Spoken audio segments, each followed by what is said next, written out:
ending the pandemic, cutting down on crime, expanding the borough's mass transit options, and solving our traffic woes. All in a year's time? A columnist can dream, can't he? Welcome to the Staten Island Advances from the Scene, a podcast bringing you an inside look at the biggest stories on Staten Island with the reporters who cover them. I'm your host, Erik Bascome, and this week I'm joined by Staten Island Advance senior opinions writer Tom Wrobleski to discuss his 2022 wish list for the borough. Thanks for joining me today, Tom. How's the new year treating you so far? Everything's been okay, except it's a little cold, and my Buffalo Bills lost in the playoffs. But other than that, everything's good. Yeah, it certainly has been very cold lately. I'm really excited to talk about this list. This is a column that you did, just kind of what we'd like to see in the borough this year moving forward. And I think the first item on your list is something that all Staten Islanders are hoping and praying for, which is an end to the coronavirus pandemic. And I'm just kind of curious, in your mind, what does that look like, and what do we still need to do to get there? Well, I think we hear more and more talk about how we need to start living with COVID instead of shutting down from COVID all the time. What I would like to see, I understand there's going to be people who are going to want to wear masks. There are people who are going to be vaccinated, boosted, but not to have it mandated. So, for example, if a restaurant wants to make you show a vax card, that's up to them, but everybody doesn't have to do it. The supermarket wants you to wear a mask while you're in there. I don't think it should be mandated. I think it could be other, individual choice. I think that would allow a lot of people to kind of exhale. You could go back to concerts, go to, basketball games, baseball games. And I think with Omicron, now I know there's this other variant all of a sudden, now this sub-variant, whatever they want to call it. So we could be whipping this all up again. But with Omicron being, more transmissible, but not quite as lethal, harmful, I think maybe now is a time to say, well, let's try to make things a little more voluntary. And then, let's see where that takes us. You mentioned the vaccine mandates, and I know that's been a very hot topic on Staten Island and across the city as a whole, really. But there's so many of them at this point, right? You're talking about, you touched on the mandates to maybe go to a sporting event or to go to the movies. But then there's also these vaccine mandates for people to do their jobs, which we saw was a big problem. We've had certain groups protesting these mandates. We've seen it with the schools when the teachers were mandated to get their vaccines. So I'm curious, why do you think that this issue has resonated so much with Staten Islanders? And why is it so important to kind of get back to a normalcy where that's no longer required? Well, I think it's a personal freedom issue for a lot of people. Listen, even before COVID, we had a lot of controversy about vaccinations. I don't want to stir people up, but there was already a segment of the population that was down on vaccinations. So to be told, you have to get vaccinated, it's almost like pre-therapy for your COVID, as opposed to more, it's not exactly like a flu vaccine is. So I think it became, a personal liberty question. And interestingly, it kind of flips the conservative and liberal paradigm, right? My body, my choice. Now, all of a sudden, it's on different sides of that aisle. And I guess there's an irony to that. I never thought that people should lose their jobs, particularly, for not having a vaccine. For example, I'm vaccinated. I'm not boosted. I had COVID. My antibodies are through the roof. So I'm concerned also that there's enough information about studies that say too much vaccination will actually inhibit your body's ability to fight off COVID, perhaps. So I'm like, okay, well, if I'm what's the definition of vaccination too? That's also sort of changing, right? It used to be get the 2 shots and you're vaccinated. Now it's like maybe you got to get boosted. So I think the moving of the goalposts is also something that's frustrated people as well. In addition to, well, now wear the N95 mask as opposed to the other masks that we've been wearing for almost 700 days. So I think sometimes the messaging has not been consistent. I get it. It's a moving target, what's happening with this pandemic, but I think that's been frustrating for a lot of people as well. And I think another thing that's been interesting to see about the vaccine mandates is that, early on when the vaccine first became available, it kind of became this thing, either people are pro-vaccination or they're against vaccination. And then you start adding in these mandates, and you have these instances where there are plenty of people out there that I know that are, pro-vaccination. They want people to get vaccinated. They think they should, but they're still against the mandates. They don't think that these people should be required to do that in order to do their job, in order to go out to dinner, in order to enjoy a movie. And, I just think it's interesting that even the people who are encouraging the vaccination, many of them, obviously not all of them, feel that these mandates are just kind of a step too far. What are your thoughts on that? Well, I think also when it comes to kids, now I understand we vaccinate kids for a lot of things in the schools, but we generally vaccinate kids for diseases that, impact kids. and that are really bad for kids, polio. And I've heard the arguments many times because I've written things and I've gotten pushback from it. And I'm like, COVID has not been that type of illness for kids. You don't want any kid to get COVID. You don't want any kid to be sick. At the beginning, we were told, well, vaccination, that's our way out of the pandemic. And now it seems with Omicron, people who are vaccinated, boosted even, are getting sick. Some of them are even going to the hospital. The unvaccinated in greater numbers, obviously, but also the vaccination has been no guarantee. Also, we were told at the beginning, only a certain percentage of the population would have to get vaccinated. Then if you added in the people who had the acquired immunity from being sick, and you put that together, you get a certain level of 70, 80% of the population, and that should help. It turns out that that's not the way it's happened. I don't know if that's because of the unique properties of COVID-19 and all of its variants, or whether it's, the vaccine, how things are being done. But I think when you start adding all these things on top of it, and then they point the finger at you and say, okay, healthcare worker, subway worker, grocery store worker, you can't come to work unless you've got, a vaccination. I think that's when you see people sort of say, at least start to question. And then last thought, sometimes you can't even question because then you're anti-science, you're anti-vaccine, and I understand that. I'm not in Joe Rogan land, but, a guy like Bill Maher, for example, some very reasonable arguments about, well, hey, listen, I took one for the team. How many am I supposed to take for the team? And I think more and more people who were even with the program, as you were indicating, are now saying like, I got to go outside. It's 25 degrees. I got to go wait outside to get a test because somebody's got a sniffle in the house.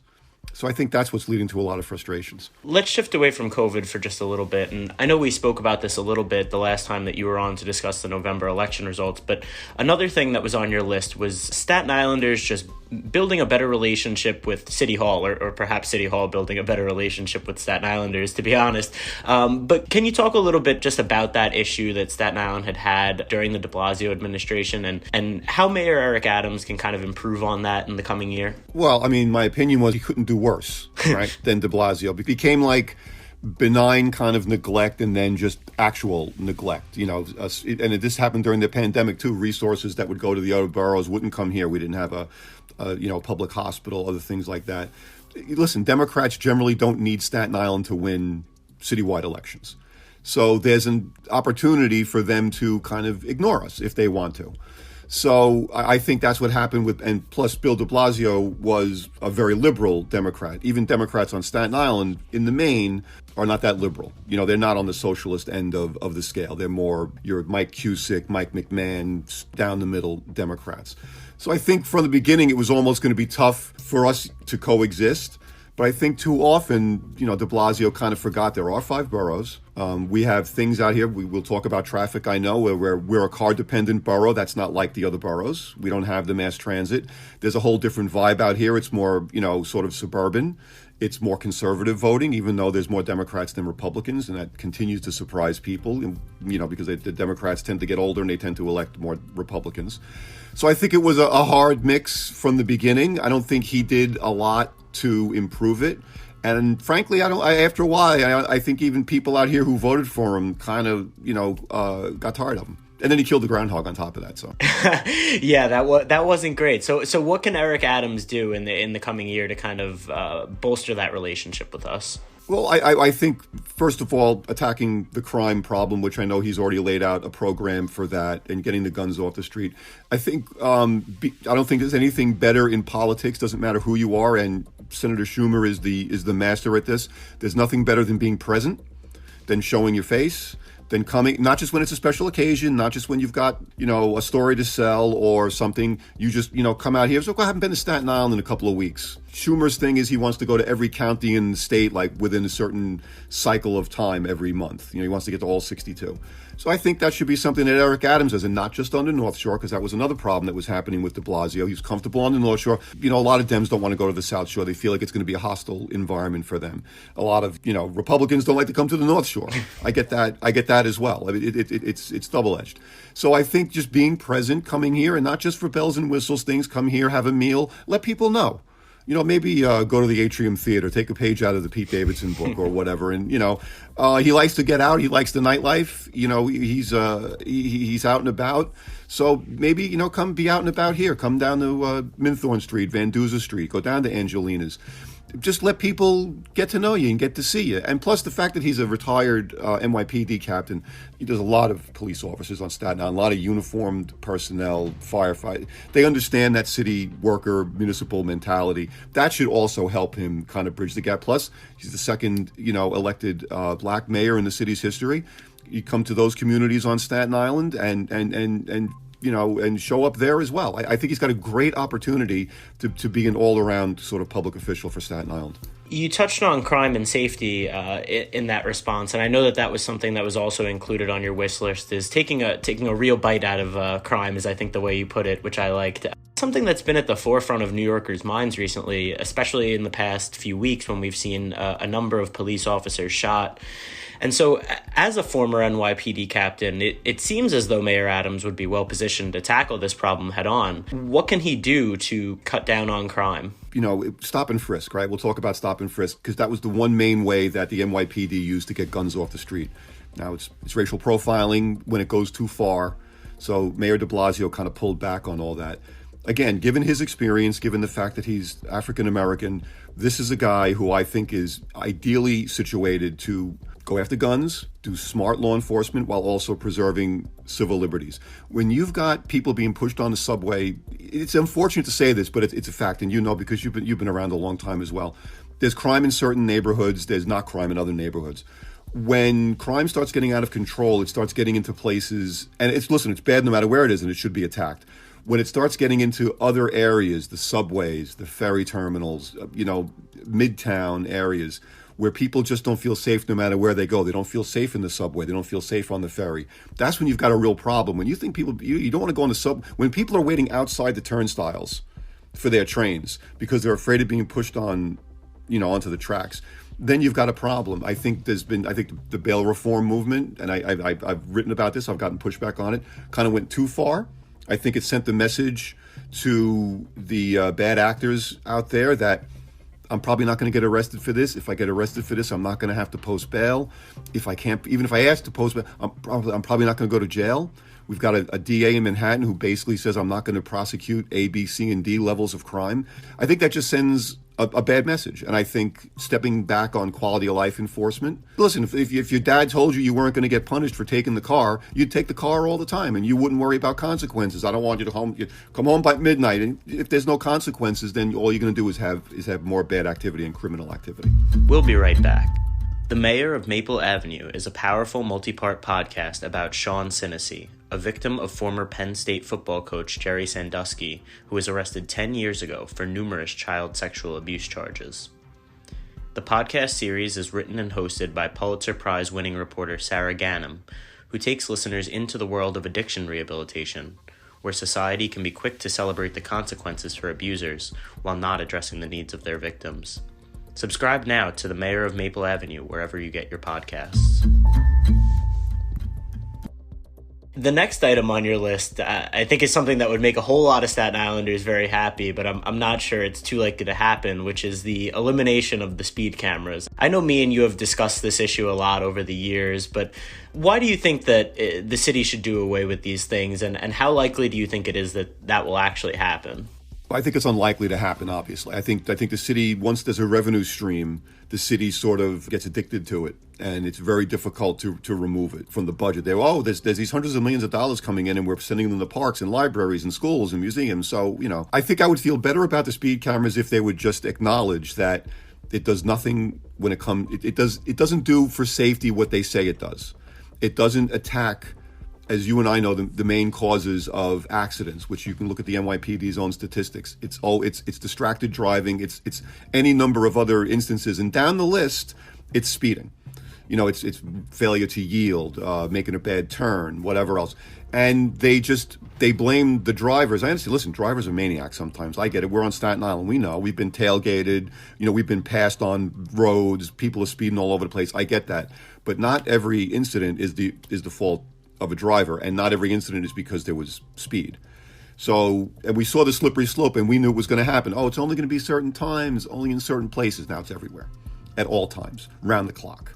So, I think if they pulled back on that a little bit, maybe we'd feel better. But, we don't have a big voice in these kinds of decisions anymore. Yeah, and it'll be interesting to see because I think it is actually potentially more likely that the program is expanded again as opposed to done away with, because we saw before Mayor de Blasio left office that one of the last things that he was really championing is to expand this program again to 24/7, 365 operation, where right now it's, weekdays, I believe it's 6 a.m. to 10 p.m., which is a pretty large span to begin with. But the city released this report. They said that, X amount of these accidents that take place in this area are in times where the cameras couldn't operate. They kind of use that as justification for why that might, benefit from expanding them. So I know that it's on your list and it's something that Staten Islanders would love to kind of get rid of these things, but I think it's unfortunately more likely that we'll see them for longer and operating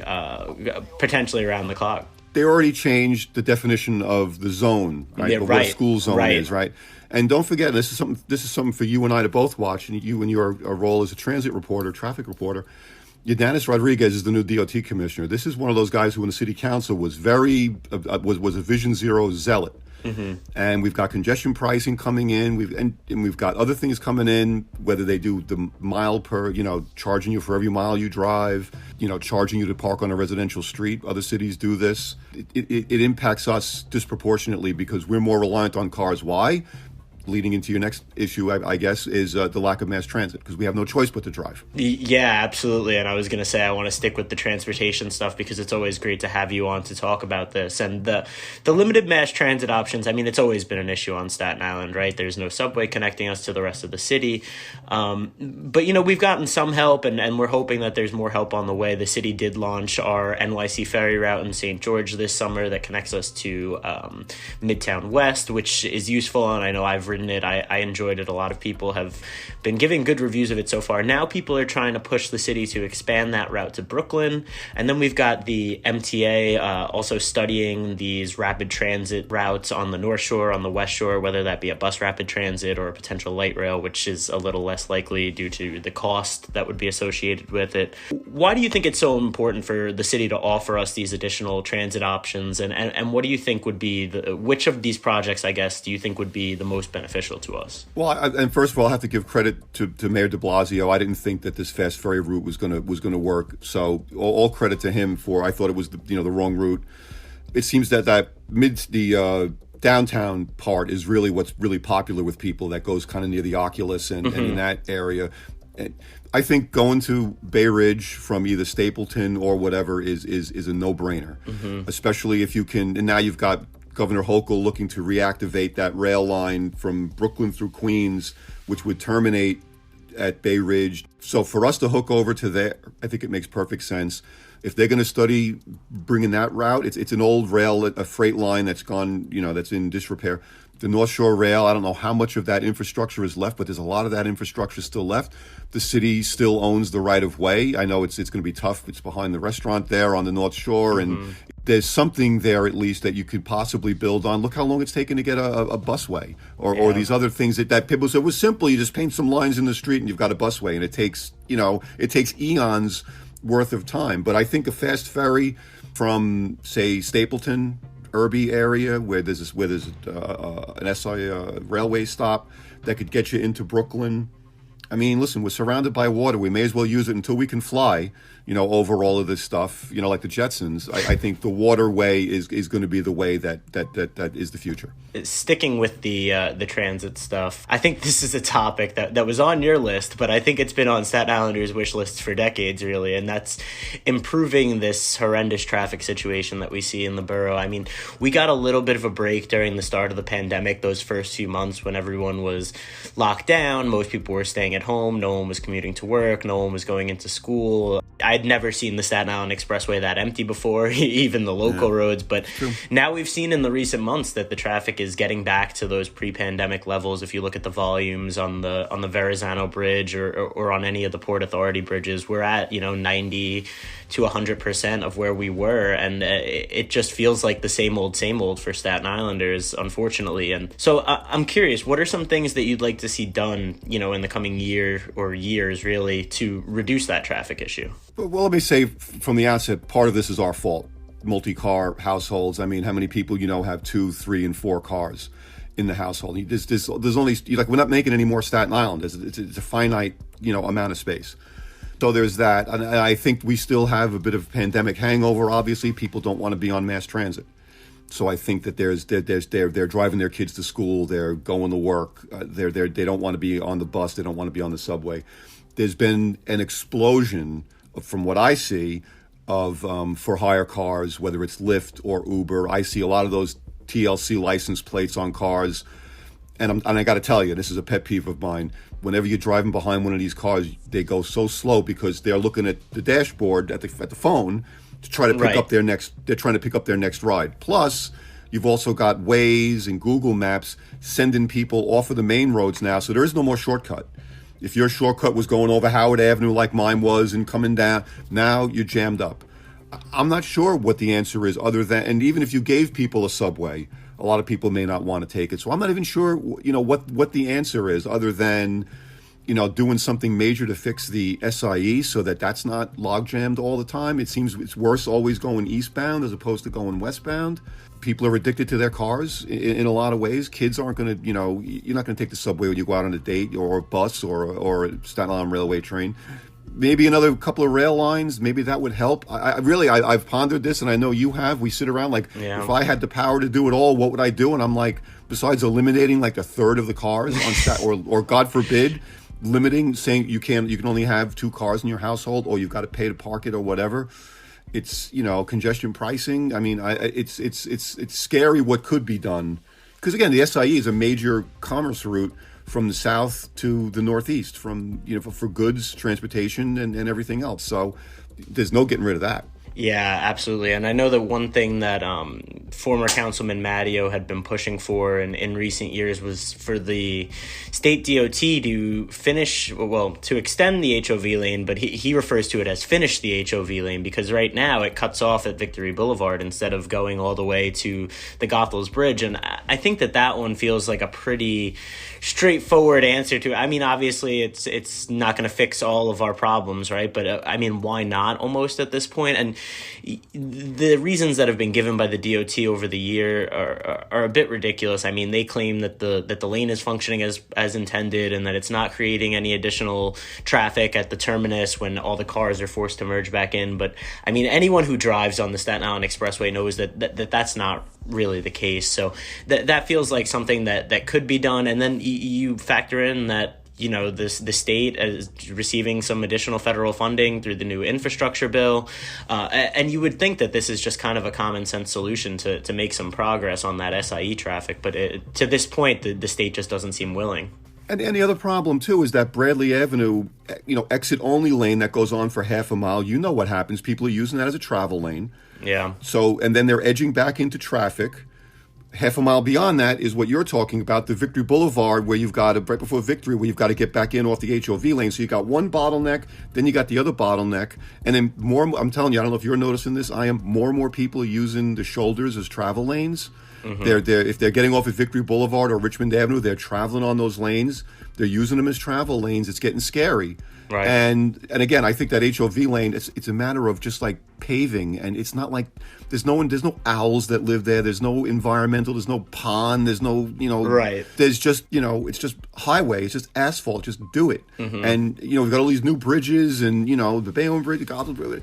Just do it and at least get some relief out of that, so people are not edging back into traffic there. It's ridiculous. And if that HOV lane is a failure, let everybody use it all the time. Just forget about it. And so that covers most of the wish list. But while I have you on, I also wanted to talk to you a little bit about your process when it comes to writing these columns, because when we have our reporters on, we talk to them about gathering data, finding sources, dealing with the city, that kind of stuff. But for you, it's a little different now because you're kind of opining on the news instead of reporting it. But you're obviously someone who was a reporter for us for a very long time before shifting into this columnist role. So I was just curious, what are some of the key differences that you've noticed between reporting and opinion writing, and how do you decide which topics that you want to tackle that you feel are worthy of discussing? Well, I mean, we're all watching metrics, obviously, so we're trying to hit a sweet spot with that. I try to do stuff like we talk about traffic, we talk about what's going on in the supermarket, mask mandates, whatever. I try to hit what is feels like real life to people. I'll also do the political stuff, Biden, Trump, whatever else, Vito Fossella. I'll also do some of that stuff. But it tends to be what I feel like my neighbors and my friends, what we're talking about. You're out at the bar or you're at the game, and what are you talking about? Well, we're talking about mask mandates. We're talking about the traffic. We're talking about, Eric Adams. We're talking about de Blasio. And I think it's Staten Island kind of that the voice gets lost sometimes in city government, in state government. We're so small. We have small legislative delegations. So I like to have that. I like to have that opportunity to be a voice. I never thought I would be that. I never thought I would chirp up and put myself on the line like that. I'm actually shy in a lot of ways. I'm really not. I'm not a confrontational person, although some people think I am by how I write. But I also I was in the park the other day and I saw this thing. What the hell was that? I saw talk about the deer and the turkeys. I'm trying to talk about what people are talking about around the table, or at the bar anyway. Yeah, and I think it's an interesting point that you noted there is that obviously, like any company, we're looking to perform well. And so we look at that data and those analytics and we see what stories are resonating with our readerships, which ones are getting the most views, which ones are likely to, get clicks if you were to opine on them. But then there's also the aspect of, the on the ground, the at the bar, what do you think, what are you talking about these days, the walking through the park. And so I think it's a really nice mix of kind of looking at the data, looking at the analytics, but then also just kind of having your thumb on the pulse of what the everyday person is talking about. Because, sometimes the data, those views, they could be coming from places off Staten Island. Sometimes a story goes viral and it's getting clicks from Albuquerque or whatever, but, having that actual Staten Islander feel to it kind of adds a different layer almost. And so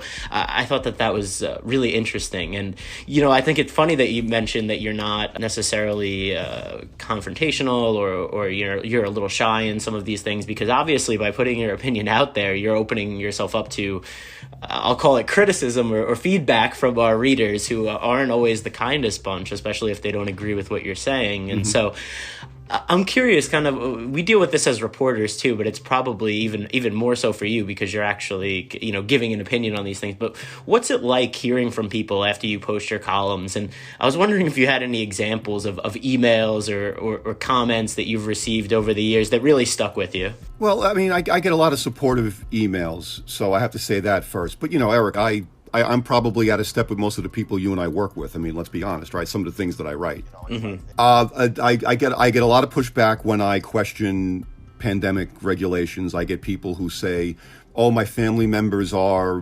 doctors or nurses, which to me is the most dangerous thing. It's like me, oh, my brother's a plumber, so I can come over and I can fix your sink. It's not the same thing. I had one gentleman recently who he wished I got the virus. He said, well, I hope you get the virus. And I'm like, well, I had the virus already, so people who, and I'll engage with people. I believe in diversity of thought, right? That to me is the top diversity, right? Not to put any other diversity down, these days. But if somebody's abusive to me, and I've had that, I've had people, they write me an email, they curse me out, they call names, and I'm like, listen, if you really had a point to make, you wouldn't need to, call me a jackass. So let's, and I'll engage. I don't go back and forth because I realize, hey, we don't see eye to eye. It's okay if we don't see eye to eye. Let's not get crazy. I'm not trying to talk you out of anything. You're not going to talk me into anything. Let's have a meeting of the minds and let's agree to disagree. That's what we're supposed to be about in this country. Sometimes in practice, especially if I write about Trump, because I've written pro-Trump stuff. I've written anti-Trump stuff too. When he lied about the pandemic, and after the Supreme Court put down his final challenges, I'm like, okay, you had your day in court. Now you got to stop. If I write about January 6th, people get hot. I mean, they just they go right to DEFCON 1. And if you're not, and a lot of the pandemic stuff is like that as well. People get like super hot. I want people to die. How dare you? And I'm like, well, it ain't 1918. It ain't the flu. It ain't the same. let's talk about this and let's talk about that. So I do try to engage, even if people, come at me hard.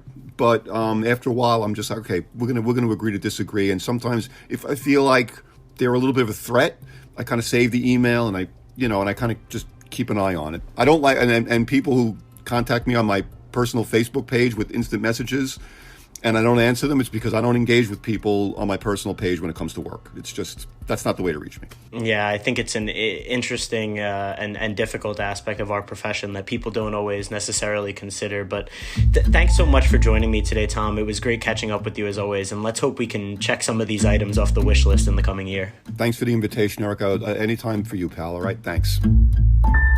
Did you know the borough's first trolley line, which ran from Port Richmond to Myers Corners, opened on July 4th, 1892? Thank you for listening to the Staten Island Advances from the Scene. If you like what you've heard, please make sure to rate and subscribe wherever you get your podcasts and visit silive.com for the latest on all these stories and more. Thank you for supporting local journalism.